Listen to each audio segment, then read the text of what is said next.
Hey everyone, it's Paddy here, and welcome back to the Superpowers School podcast. Today's episode is a little bit different.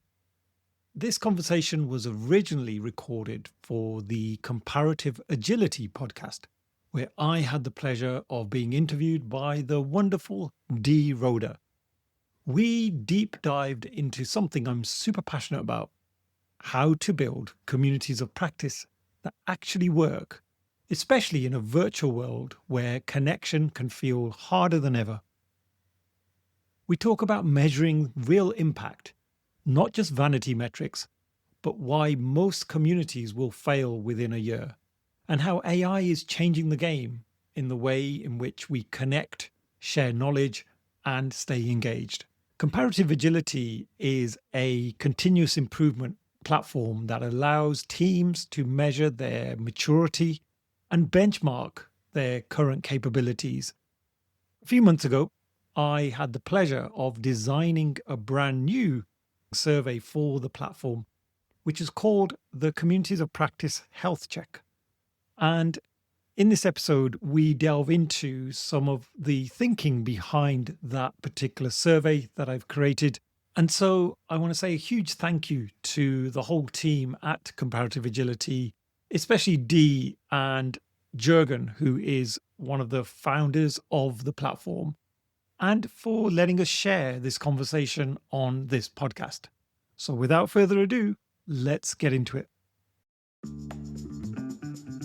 From the city of Peaky Blinders, Birmingham, England, I would like to introduce you to Paddy Dhanda. As the world becomes more automated and the robots take over, it's imperative that we build the right human skills for the future. So pull up a chair, grab a samosa or two, and make yourself very uncomfortable. Hey, welcome back, everyone, for another episode of the Comparative Agility Podcast. I'm your host, Dee Rhoda, and today we're chatting with Paddy Dhanda. Paddy is someone who transformed from attending one of the worst high schools in the UK to becoming a passionate advocate for conversation and connection. He describes himself as once being a professional introvert, and now Paddy thrives on engaging dialogue. He's even hosting a very popular podcast called Superpowers School and leading the Agile practice at the UK's largest technology training firm. He also co-founded the Visual Jam, one of the world's largest visual thinking communities. Hey, this guy has had over 100 conference talks under his belt, so Paddy is known for bringing a fun and engaging approach to everything he does, inspiring others to embrace change, creativity, and meaningful communication. Recently, he connected with Comparative Agility to author the Communities of Practice Health Check. This is a team-based assessment that helps leaders and team members understand their strengths and opportunities for their communities across purpose, engagement, collaboration, leadership, and impact. Welcome, Paddy. Oh, Dee, thank you so much. And what a great intro that was. By the way, I just want to make it clear, I didn't go to the worst school in the UK. It was the worst performing school. Okay, good. Yeah. Otherwise, I'd get shot if I walk out on the street. Okay. So yes, again, welcome. And quickly, how did you come to connect with Comparative Agility for this particular assessment? Oh, I'm trying to think when I actually met Jürgen, who's the amazing guy behind Comparative Agility. And it was a moment actually when I was in my current training role, and I was really trying to understand how can we prove return on investment when it comes to education? Because, we see, especially in the agile world, and going to my previous role as well, where I used to work for a big global bank and I used to head up the agile learning there, we would roll out lots of training, lots of education, invest a whole bunch of time, effort, money. And a year down the line, when one of the leaders would ask us, like, what do you have to show for it? We couldn't really tell them, oh, people are feeling a lot happier. Like that wouldn't cut it with an exec in a global bank. So I was speaking to Jürgen about the platform, and it just ticked so many boxes because it really helps you benchmark key aspects of a skill or a angle that you're looking at, whether it's leadership, teamwork, etc. And it just became a really valuable tool, and I've become a user, and I use it as part of my client engagements now as well. And that's really where my interest peaked about comparative agility. And it's just gone from strength to strength ever since. And I always had it at the back of my mind, I'd love to be a contributor in some way or other. And yeah, a few months ago, I proposed this particular health check, and Jorgen took it from there, and we've here we are now. Yeah. Okay. Yeah. Well, and I love what you're saying about how can we explain to leaders the value of things like happiness and engagement and those emotional and relational dynamics within teams. How is this assessment different than some of those other traditional metrics measuring community engagement? Yeah. And again, I'm going back to when I've previously led communities, especially in a corporate environment. We sometimes have leaders that will give us the time and space to focus on those initiatives because they're not really part of your day job often, right? These are things that we do on the side of the desk. And when I was looking at the sort of metrics that we had, they were very much kind of vanity metrics. They look great on paper, but don't really mean much. So we would talk about how many events we had run in a particular year, or the number of people that had joined the community, and we could show a trend over time. But really, those metrics don't tell us much more beyond that service level sort of information. And I really want to go deeper than that. And then I actually created an assessment myself for the community where we would get more qualitative information and insight from the community. And really, I've sort of built on that as I've built this particular assessment. So, there's 5 different dimensions to this particular assessment. It has everything from sort of purpose and identity. So, as people that are part of that community, do they feel that sense of purpose? How engaged are they, and how much participation is there in that community? Then we look at things like knowledge sharing and collaboration. So what is the level of collaboration? Because you could have a community where no one speaks to one another. That's probably not going to be a very collaborative community. So really going into some of these other aspects that can be super useful. And then the actual organizers and leaders of the community, we look at their sort of leadership support. And then finally, impact and value. And I think that's a really important aspect of any community is, yes, we can all be part of something. We can have a great time, have lots of fun. We can learn a lot. But then what value is that bringing back into the organization for which that community has been set up? No, that's great. So just to summarize what you just said there, the aspects that you're looking at when you're looking at the team-based assessment and how the leaders can use it to help team members understand their strengths and their opportunities across the community. Those were purpose, engagement, collaboration, leadership, and impact. Is that correct? Absolutely, yeah. Although I've termed a couple of them with 2 words. So purpose and identity, engagement and participation, knowledge sharing and collaboration, leadership and support, and finally impact and value. Just because there were these other themes that were very closely related, and so for that reason we've sort of included those in amongst each of those. I love it. And then to go beyond those, what did you call those metrics? Those Vanity metrics. Vanity metrics, right? So to your point, I used to work at an organization where the metric was how many people did we train?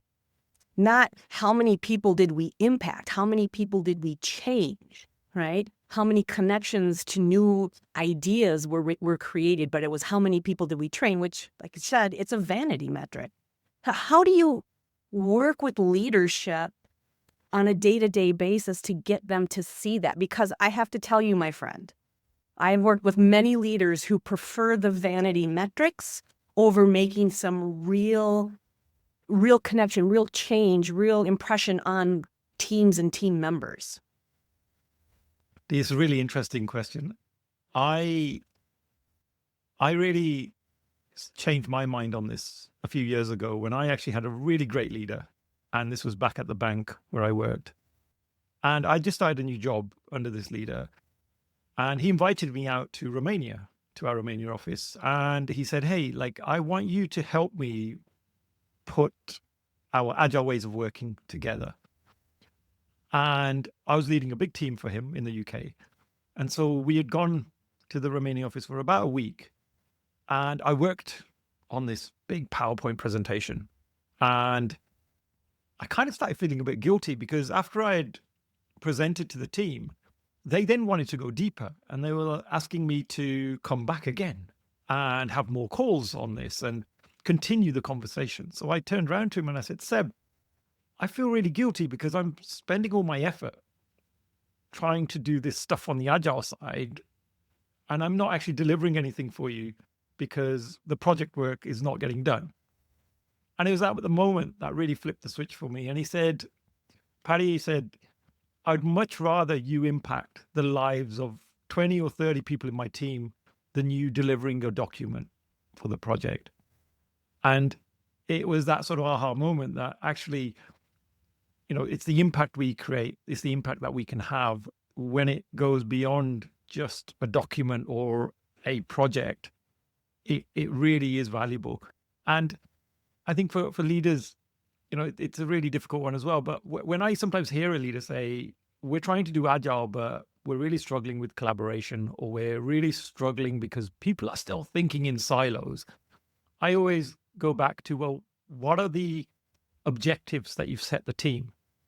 Because often the objectives are very individually focused. It might be something like, how many widgets can you produce in this particular quarter?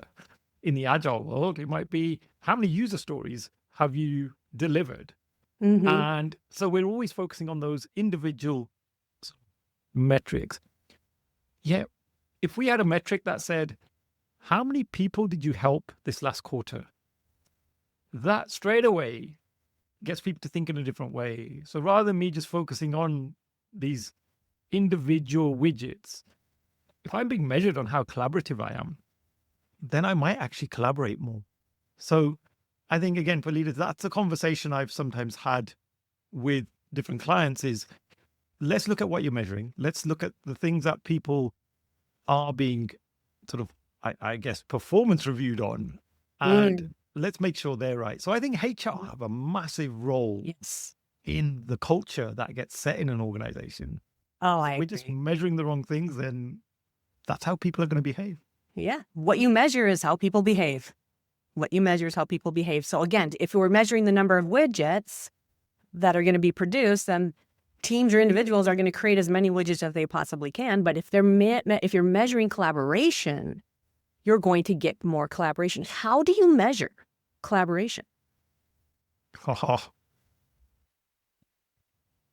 I'm sure there's lots of different ways we could do that. But I think from a community perspective, some of the things that we've really focused in on are, there are lots of intangibles here. So, how supported does the community feel?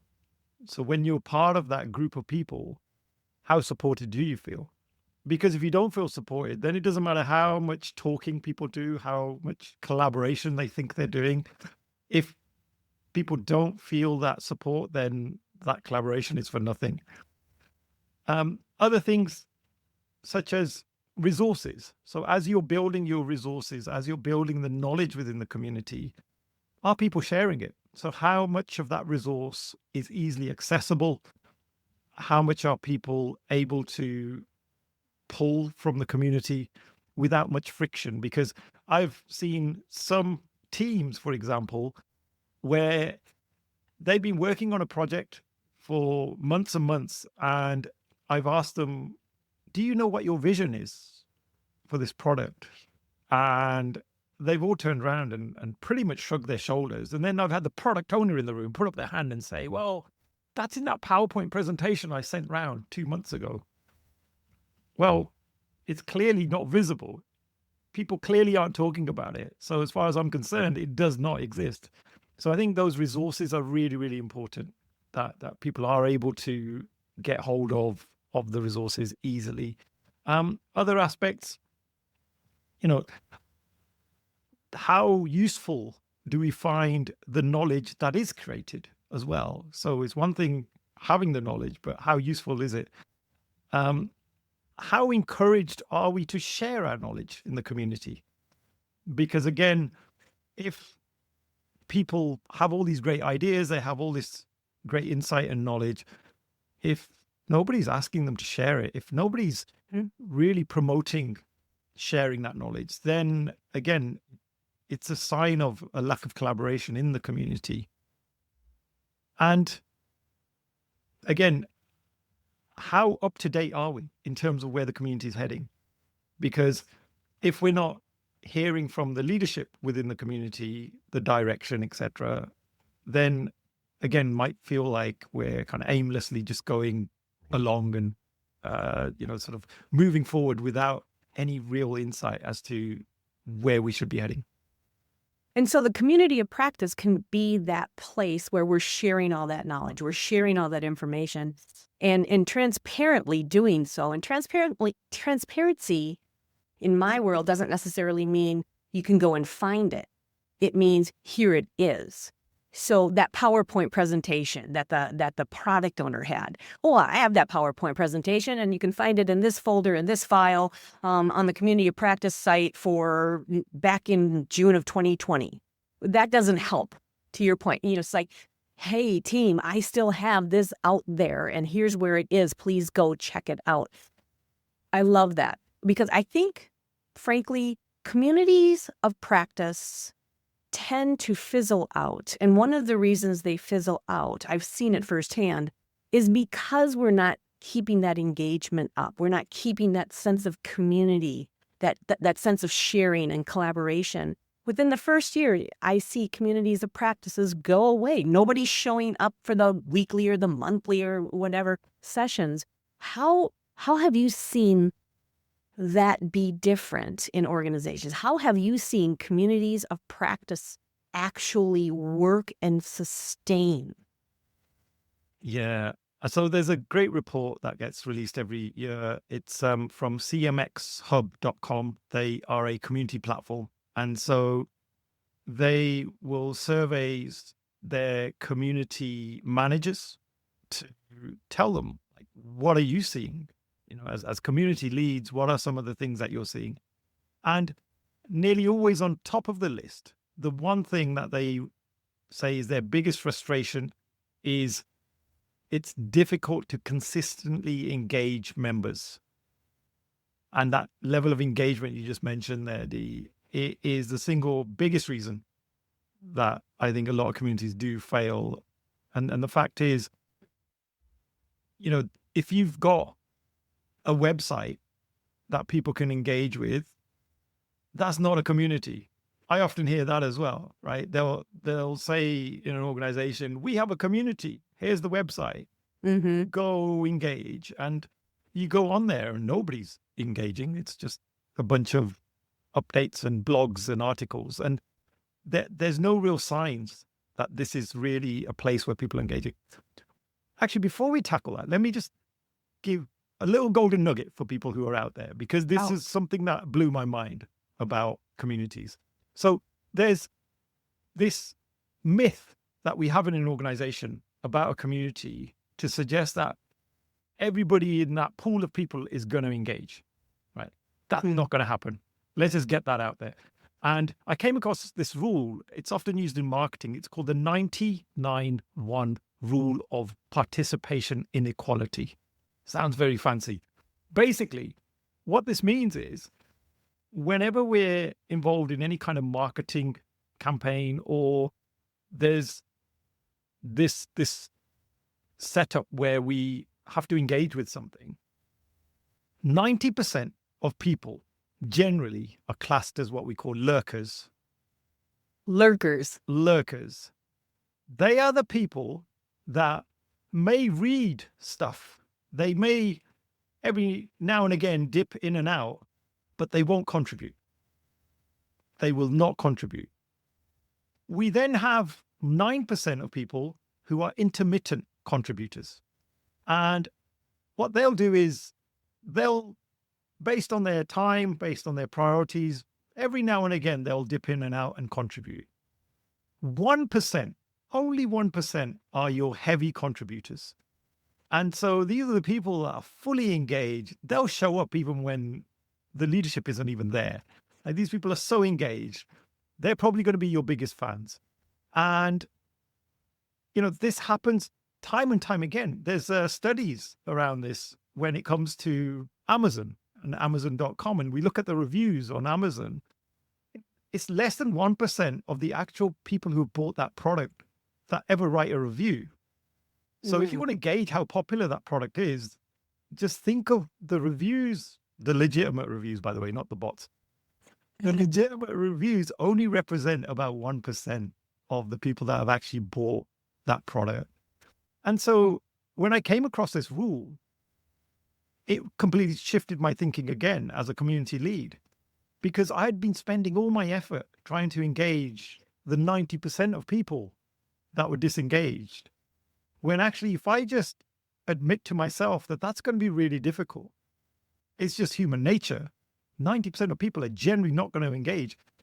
So then I should be focusing my effort on that 10% of people that are either intermittent contributors or heavy contributors.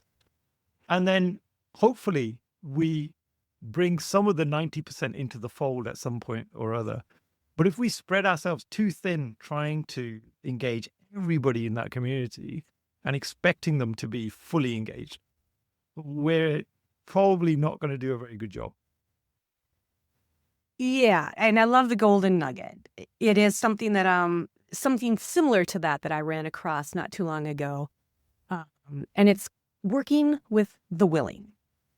Spend your time with the people in the community that are willing to engage, willing to commit, willing to motivate others. Work with them first, and like you said, then that other 90%, not all of them, because like you said, some of them are never going to engage. But we can maybe capture a percentage of the percentage to help make the movement work inside the community. Because I have struggled getting that engagement, getting that 10% to stay involved in a community of practice. And then in turn, that makes it very difficult for me to go back to leadership and say, no, you need to keep supporting this. This is working. We've got engagement. And the golden nugget rule from Paddy is a way to talk to leadership, right? And I love the analogy to Amazon, because you're absolutely right. I only go on Amazon and give a review when I did not like it. And then sometimes I don't bother. So it's interesting how we can tend to go after that which is going to be the least beneficial to us, those that aren't willing to do the work. When it comes to communities of practice, what have you seen in the virtual world? Right, and now we're virtual now. Just about everybody is virtual. So now we have virtual communities of practice. Talk to me a little bit about how, again, when it comes to engagement, when it comes to commitment, connection, how do you do that? Yeah. So during lockdown, I had this crazy idea where I really started getting into this thing called visual thinking, which is pretty much doodling, but in a business context. And I was reading books on it. I was using it as part of my day-to-day training. And when I would present, and I reached out to a good friend of mine, a guy called Grant, who's my partner in visual crime. And I said, Grant, wouldn't it be great if we set up a community for people who were interested in visual thinking? Because there was nothing in our local area. And we're from Birmingham, the city of the Peaky Blinders, as I tell people. And there were communities up in Scotland, in the UK. There were communities down in London, but nothing in the middle. And so we thought, well, let's bridge that gap. And it was intended to be a face-to-face community. But because it was lockdown, we had no choice. We had to go virtual. And we started off with a handful of people who joined. Well, Dee, if I were to say right now, if I look on the Meetup app, it's called the Visual Jam is the community. And we've got close to 4,000 members now. Wow. And it's absolutely exploded. And every month we run a free event where we bring in a speaker and they present on topics that the community have been asking us talk about. Not only that, we're just about to put on our first ever conference that's happening in the summer of this year in Birmingham. And that's a face-to-face conference. But it's been incredible, the journey that we've been on with this community, because I had no idea that, 4 to 5 years later, we would be seeing such demand. And going back to your question, like, how do we keep up that engagement online? Well, the first thing is show up regularly, because it's so easy for us to become out of mind. So when you're out of sight, out of mind, people often say. We have, without fail, every month put on an event. I think there's only been 1 or 2 occasions when we haven't done that. So that's the first thing. Make sure that if you're going to commit to some form of community events, that they happen regularly. And that cadence is a cadence that you can stick to. So if you commit to your community, we're going to be doing something every week, make sure that happens. Otherwise, you miss 1 or 2 weeks, and all of a sudden people, they get distracted. We all get distracted. We're just inundated with so many other requests. The other thing that we found was after each event, we started to create a social media post on something like LinkedIn. And what's been amazing is straight after the event, people go on our LinkedIn page and they just continue the conversation. So someone might say, hey, during that session, I created this visual, let me just share it. And they'll share it in the comments. And it's so nice then for the conversation to continue for at least 2 or 3 days, because LinkedIn continues to really promote your posts if they're getting that attention. And that's been a game changer for us, because now we do that after every event. The other thing we do, and we found that people love our prizes.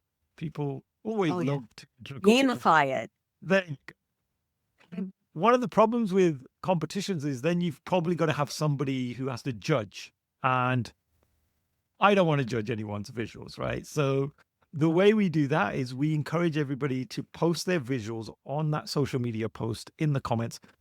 And a week later, we say the one that has the most likes will get the prize. Now, you could tell all your family members to like your post, which is fine. If you want to do that, great. That means you've got lots of great family. But generally, it's other people in the community that will then start liking and promoting your visual. So just small things like that, I think, can be super, super useful and valuable. And obviously during the event as well, we're constantly trying to encourage people to chat. We ask provocative questions in the chat, or we might ask for some advice, or we might say something like, hey, I use this tool. What do other people think? And all of a sudden, people love to share their knowledge. And that's what I always find, especially on sort of Zoom. And if I may, and this isn't me advertising, but a good friend of ours, he launched a platform that has been a complete game changer for us during our Zoom calls. It's called Stream Alive. And this platform, it basically during the Zoom call, it is able to, using AI and all that good stuff, it's able to search the chat, and it can do all sorts of wonderful things. Like if you want to run a competition, in a click of a button, it will scrape up all the names of the people in the chat, and it'll put them on a big wheel, and you can pretty much pick a winner on the spot. So it takes away that friction. It also has this big map you can use. So when we ask people on a Zoom call, where are you calling in from? They don't need to navigate to another platform and start to log on to a Slido or a Mentimeter or one of these other apps. It's all literally within the Zoom chat itself. So if I type in Birmingham, UK, it will pop up on the screen, because this bot is scraping whatever's in the chat, and it's intelligent enough to know when you've typed in a city. So tooling, I guess, is the other thing that you can look to really help improve that collaboration within the community. Yeah, and I love the follow-up too, so that the conversation continues after the event has ended. Adults love that. They really do. I found that a community of practice buddy to help keep you, like you said, accountable for showing up at the sessions is also, that's been very helpful for me. It's like everybody it's like the movie Toy Story, Woody says, if you don't have a moving buddy, get one. Well, if you don't have a COP buddy, get one. And both of you get to the sessions and participate. Yeah. But you brought up something that briefly mentioned something that I want to take another hot minute on, and that is AI itself. So you have an assessment out there to do a health check on communities of practice, right? Connectedness, engagement, and impact. How is AI supporting or discouraging that sense of belonging that these communities of practices provide us? I don't know about you, Dee, but I feel overwhelmed by AI. And I work in tech. I work for the biggest technology training provider in the UK. And all my colleagues are just AI crazy. They're so on it. And I look on LinkedIn, I look on social media, and you spot the AI generated content a mile off. And the tools are moving so fast. Everything's moving so fast. I think as people, we just need to slow down, because there's all this new stuff coming out. We just can't keep up with it all. And when do we have the time and space to talk about this stuff with one another, to say, well, where are we heading with this? Like, it all seems to be going really quickly. And then if you blink, you're going to be left behind. So I think AI as a movement, it's really overwhelming for people. And that's where I think community is so important, because we miss those moments where we can come together and we can share insights, we can share thoughts, we can share experiences, we can learn from one another. People often talk about the water cooler moment at work. Mm-hmm. I don't know about you, Dee, but I never had a water cooler moment. I don't even think we had any water in my office. It was like literally just a coffee area. And, we were always just sat at our desks, just working away. And so where does this collaboration really happen? I don't even think it happens in an office anymore. It generally happens in social settings. If you're down the pub, if you're in a coffee shop, or, you're out and about somewhere, you could be walking the dog. I don't know. But like, for me, collaboration happens in the most unexpected situations. Mm-hmm. You could be on a train journey going on a business trip, and you're there with a colleague, and all of a sudden you have this really deep conversation about stuff. And so I think that's where, again, communities play a really important part, is because you can't manufacture this stuff just by sticking a whole bunch of people in a room and just expecting them somehow to collaborate and engage. So I think, AI is here and it's playing a really important role. It can definitely help with, for example, if we're running an event, we can get summaries of the conversation. I do that with my podcast. I think you can do that with any kind of remote meeting. That's great. But it obviously doesn't replace the aspect of the human conversation. And I think that's where communities can be super useful for that. And we do need them. We need them more than ever, I think. The whole theme of our conference that's coming up in the summer, it's called Human Connection. It's an AI-free zone. There's no AI allowed. AI is going to be stopped at the door. We've got bouncers there standing, gonna throw them out. So no AI bots allowed. That's fantastic. And I agree with you. I think AI is going to help us. Everybody's got an opinion. I have my own opinion as well. And they're putting their opinions out on LinkedIn and some other social media platforms. But I don't think anything will ever replace the warmth of human connection. We as human beings will always need that. And I don't think AI will ever give us that warmth. They will give us perhaps the perception. I just saw this morning that Copilot has introduced some kind of a chat ability to work on relationships. So you can chat with the app to talk about your relationship and how you can make it better. Now, I don't see that really taking off that well, but who knows? To your point, anything could happen with it. But I had to ask an AI question, because we are in an AI world, and you're talking about communities of practice. And I wanted to make sure that our listeners understood your perspective on AI and how it helps or discourages that sense of belonging. My friend, I want you to know that time is a finite resource. And when somebody gives me their time, they're giving me a gift of that finite resource. Thank you for the gift of your time today. Oh, Dee. Oh, I'm so touched by that. No, thank you. I'm so privileged to be on the podcast as well. And really do thank the whole team, Amra, Jorgen, yourself.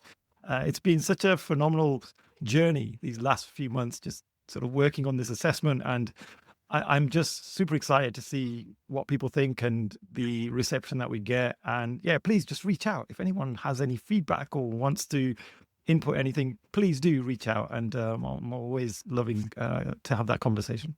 Yeah. Now, the assessment is going to be available the second week in June. And we are also looking forward to getting that assessment out there and seeing how people respond, react, and how it impacts teams. And again, back to the beginning, how leadership can also use these assessments to help with teams and communities of practices. So with that, my friend, we will let you go. Thank you so much. Oh, you're welcome. Thank you. It's the end of another episode. Thank you so much for listening. Please do connect with me via LinkedIn and drop me a message and let me know your favorite takeaways from the episode. Also, don't forget to subscribe to the Superpowers School newsletter so that you can be notified of all future episodes. Simply visit the website www.superpowers.school. Thank you once again.